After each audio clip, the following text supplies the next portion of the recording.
I'm literally in Northfield, Minnesota, standing on Division Street, the actual street where the bank, the First National Bank of Northfield, was robbed by the Jesse James Younger gang in September of 1876. And what I have in my hand is a note from that bank that was robbed so many years ago.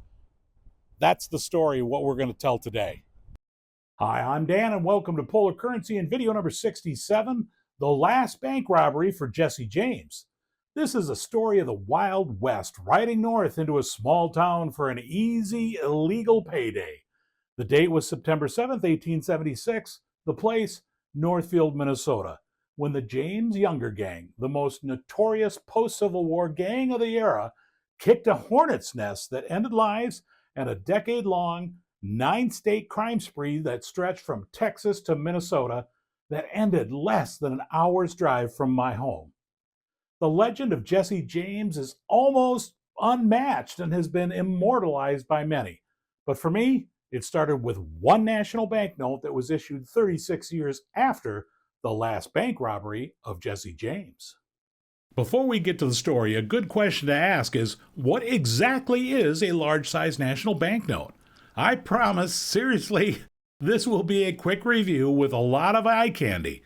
Large-size national banknotes were issued from 1863 to 1929 by thousands of local banks throughout the U.S. as a result of the National Banking Act of 1863 and the Act of June 3, 1864, which were legislation creating the second type of federally issued circulating paper currency, the first being legal tender notes of 1862. The legislation was created for two reasons. One, to create a trustworthy paper currency that was backed by the federal government that would end the era of unreliable, wildcat, obsolete banknotes. The second reason? It was a way to raise funds for the Union to pay for the spiraling, out-of-control cost of the Civil War. You have to remember, the U.S. almost went bankrupt. Here's how it worked. Individual banks had to purchase and deposit bonds with the U.S. Treasury and then were granted a charter allowing them to issue up to 90% of the amount into local currency. Each bank was issued its own charter number that was good for 20 years and could be renewed. A bank's charter began on the day when the Comptroller of Currency presented the bank with its certificate of authority to commence business. And if the bank failed, the paper currency was still good, backed by the funds deposited in the U.S. Treasury, which led to the public trusting paper money. Large-sized national banknotes had three distinct charter periods. The first charter period, 1863 to 1882, issued denominations from $1 all the way up to a $1,000 bill. These notes are known as the original series and the 1875 series, and are some of the most beautiful notes ever issued by the U.S. Treasury. They were designed and printed by the American, National, and Continental banknote companies. You can spot original series notes as they will have the first U.S. Treasury seal, commonly referred to as the small red spike seal. What's truly amazing is that not only are the face of the notes unbelievable, but the backs are equally stunning in design. It would be a crime if I didn't give these nationals some face time. Keep in mind, these were issued right in the middle of the Civil War, so you'll see a lot of patriotic themes and vignettes of the Union. These notes had to be designed and produced by multiple printing companies, as the Bureau of Engraving and Printing, or the BEP, didn't exist yet. At the time, it was simply known as the Currency Bureau, run by the Department of the Comptroller within the Treasury Department. The second charter was from 1882 to 1902 that issued the famous brownback notes. The second charter had three variations. The first were the brownbacks that were printed with, brown. The second was the dateback with now a blue treasury seal. The BEP reverted back to its classic green color on the reverse and removed the charter numbers and replaced them again with dates. The third version, with the creative name still going, value back, that displayed the denomination. All three variations were only issued from $5 to $100. And that brings us to my note from the third charter period that was 1902 to 1922. The third charter issued the same five denominations as the second charter. These nationals were printed right up to 1929 when the BEP converted to small-size notes. They were originally issued with a red treasury seal and charter numbers, but then reverted to blue. When the seal color was changed to blue for the third charter's second issue from 1908 to 1915, they had dates on the back. This was part of the emergency money similar to the second charter notes. From 1915 to 1928, the back had no dates and are referred to as the plain back. And that brings me to my note, which certainly will not win any beauty contests. It's from the First National Bank of Northfield, Minnesota. That bank was the last bank robbed by Jesse James in 1876. I owe thanks to my friend Ontario 100. Last winter, he sent me an email telling me about a $10 national banknote that was on eBay. That's what Ontario does. He knows his history and he knows there was something special about that banknote, and he keeps an eye out for all of us. Well, thanks to Ontario, I bought this beat-up national banknote because how could I not get a national banknote that was connected to Jesse James, even if it was issued 36 years after the robbery? It is the worst condition note that I own, and that's saying something. And if you want more information on national banknotes, you seriously need to check out Ontario 100's video series that reviews national banknotes. And if you're not subscribed and watching his channel, you're missing out. You're missing out on great notes and great history. Ontario has a fabulous and diverse currency collection. Thanks, Ontario. I really appreciate your channel, I appreciate your help, and I especially appreciate you. Because the condition of that note is so poor, I gotta show you another 1902 $10 national that was issued by the Twin Cities National Bank of St. Paul, Minnesota, dated May 11, 1920. The note features the 25th President of the United States, William McKinley, who was assassinated September 5, 1901, dying 8 days later.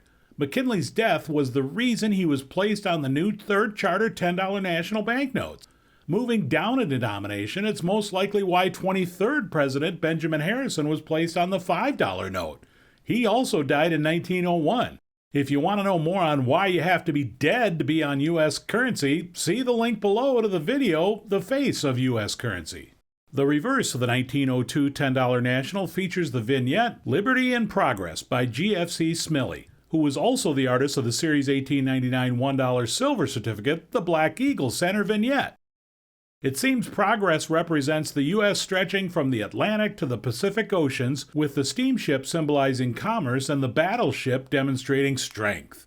Liberty stands beside a fasces that represents power and strength. She's holding a laurel wreath, a symbol of triumph, with a shield on her back depicting her ability to defend. Well, now you know what and who is on the $10 1902 national. And now back to Jesse James. Jesse James is one of the most iconic figures of the late 18th century when his story really begins in the spring of 1864. The 16-year-old Jesse followed his brother Frank to join a pro-Confederate, extremely violent guerrilla group led by Bloody Bill Anderson. The group terrorized pro-Union enemies in the Missouri countryside. Still an impressionable teenager, Jesse participated in multiple atrocities, including the notorious Centralia Massacre, in which over 100 Union soldiers were killed, 22 of them unarmed. This led to a deep hatred of the Union by the James brothers following the Civil War. They sought vengeance by joining a gang that targeted Republican Unionist banks and businesses. In 1868, Jesse and Frank formed a gang with the Younger brothers. Both the Youngers and James families were from the same pro-Confederate area in north-central Missouri. Cole, the oldest younger brother, had fought with Frank as a guerrilla before joining the Confederate regulars. With the humiliation of Confederate defeat still gnawing at him, and the disenfranchisement of most ex-Confederates by the victorious radical Republicans made the James Younger gang feel like victims choosing to continue the fight by targeting a bank in Gallatin, Missouri, thought to be run by the man who killed their former bushwhacker Confederate leader, Bloody Bill Anderson. On December 7, 1869, Jesse and Frank rode in during daylight, a first for the time period, shot an unarmed cashier, and made off with some worthless paper money. They made a daring escape through the midst of a posse sent to capture them. Later, they declared that they would never be taken alive. For the first time, the newspapers mentioned Jesse James, and he loved the attention. Soon he began tailoring his robberies to attract as much attention as possible, even leaving press releases behind. Aided by an ex-Confederate soldier and newspaper editor named John Newman Edwards, Jesse began constructing a myth about himself as a heroic Southern fighter, a noble Robin Hood who helped poor Missourians crushed under the weight of the radical Republican outrages. In letters that Edwards published, Jesse simultaneously proclaimed innocence for specific crimes. Quote, "We are not thieves," he wrote. "We are bold robbers. I am proud of the name, for Alexander the Great was a bold robber, and Julius Caesar, as well as Napoleon Bonaparte." End quote. It was indeed the stuff of legend. While Jesse certainly stole from the rich, there is zero evidence that he ever actually gave his gains to the poor. Needless to say, the James Younger gang went on an 8-year crime spree, robbing at least 12 banks, 5 trains, 5 stagecoaches, and a ticket office that spanned 11 states, stealing an estimated $250,000. That's an estimated $7.3 million today. The gang was truly national. And that brings us back to Jesse James's very last bank robbery. Well, 1876 came along and the gang selected a bank in Northfield, Minnesota for more than just financial reasons. Northfield was the new home of Mississippi's former military and Reconstruction radical Republican governor and former Union General Albert Ames, who was a major depositor at the First National Bank of Northfield for his flour milling interests. Ames' father-in-law, another former Union general, Benjamin Butler, was also rumored to have major assets held at the bank. Based on the gang's history, it certainly makes sense that the Northern Bank was a very good target. The James Younger gang took a train north to Mankato, Minnesota, a larger town of about 5,000 people, roughly 60 miles southwest of Northfield. They rented horses and spent about 2 weeks of reconnaissance. Then on September 7, 1876, the notorious James Younger gang rode into Northfield, Minnesota to rob the town's First National Bank. The experienced gang was made up of members Cole Younger, Frank James, Jesse James, Jim Younger, Bob Younger, Clell Miller, Bill Chadwell, and Charlie Pitts, who had spent 8 years robbing banks and trains together but clearly underestimated the residents of Northfield, Minnesota, because things quickly went sideways. At around 2 p.m., some members of the gang rode in on horse over the 4th Street Bridge and proceeded to the bank. Others stayed in town overnight at hotels and had taken up positions along Division Street and Bridge Square, which was near the bank. Frank James, Charlie Pitts, and Bob Younger were the ones to enter the bank. They jumped over the counter and ordered the bank employees to open the safe. Joseph Lee Haywood, the acting cashier, replied that the safe was time-locked and he couldn't open it. A quick note here, he was lying. J.S. Allen, a hardware merchant, had just left the bank before the gang entered it. Realizing the bank was being robbed, he ran down the street shouting, "Get your guns, boys! They're robbing the bank!" In response, the local men got weapons, ironically, from 2 local hardware stores that sold guns and were both adjacent to the bank building. The locals began shooting at the gang members patrolling Division Street. The street became a battleground. It was sheer luck that only 1 civilian was killed when Niklaus Gustafsson, a recent Swedish immigrant, was shot and killed in the crossfire. In the chaos on the street, Clell Miller was shot and killed from an upper-level window across the street. The locals killed both Bob Younger's horse and Bill Chadwell. Bank employee Alonzo Bunker tried to escape and was shot in the shoulder but did survive. Throughout the raid, Joseph Lee Haywood resisted the gang's efforts to get access into the safe. The gang finally realized they would not get the money and escaped with only $26.70 in spare change, but not before Frank James allegedly shot Haywood in the head, leaving him dead as he was leaving the bank. Joseph Lee Haywood would go on to be a martyr hero of Northfield. It was heroic. Banks at the time weren't protected by insurance or government safety nets. The money belonged to the local residents, and if the bank was robbed, they were out of money. Following the botched robbery, the gang split up, with Jesse and Frank escaping first west to the Dakota Territory and then south, heading all the way back to Missouri. The remaining members, Cole, Jim, and Bob Younger, as well as Charlie Pitts, fled southwest 80 miles to hide out near Madelia, Minnesota. Minnesota Governor John Pillsbury, and yep, it is one of the founders of that Pillsbury, put out for a reward, and posses were formed throughout the state. On September 20th, a group from the Madelia area cornered the remaining members, killing Charlie Pitts in the shootout and capturing the younger brothers, who were all seriously wounded but alive. That posse became famous and was tagged the Magnificent Seven and did receive some national acclaim. The three younger brothers were sentenced to life in prison at Stillwater, Minnesota. They pled guilty to murder to avoid execution. While in prison, the three brothers seemed to become reformed, founding the Prison Mirror, the prison newspaper that still exists today. In 1889, Bob Younger died of tuberculosis in prison, but Cole and Jim were paroled in 1901. Jim committed suicide in St. Paul, Minnesota in 1902. After his release, Cole Younger worked briefly with Frank James in a Wild West show and later wrote his memoirs and toured as a lecturer. In 1916, he died in Missouri. After the botched bank robbery, Frank James settled down to a quiet life. But Jesse was still restless and unable to settle down, even with his wife Z and son. He tried various money-making schemes, including purchasing racehorses, but none of them were in the spotlight, and that's what Jesse seemed to miss. James returned to crime in 1879, but by then ex-Confederates had taken over Missouri's political reins, and the public had little patience for his crimes. Jesse's new gang, none of them ex-soldiers, were in it for the money, not the cause, and the money. And one of them happily conspired with Missouri's governor to hunt down the outlaw Jesse James and collect a $10,000 reward. On April 3, 1882, Jesse got a bullet in the back of the head. He died with very few allies, but in later years, the myth surrounding him grew so strong that it eventually crowded out the inconvenient truths of his own murderous life. It's believed that both Frank and Jesse never admitted to going to Minnesota, but it was their last bank robbery. The story of the bank robbery actually became a movie. The Great Northfield, Minnesota Raid was released in theaters on June 14, 1972. It starred Robert Duvall as Jesse James and Cliff Robertson as Cole Younger. It actually has a 73% rating on Rotten Tomatoes. Okay, there's only 11 reviews, but still.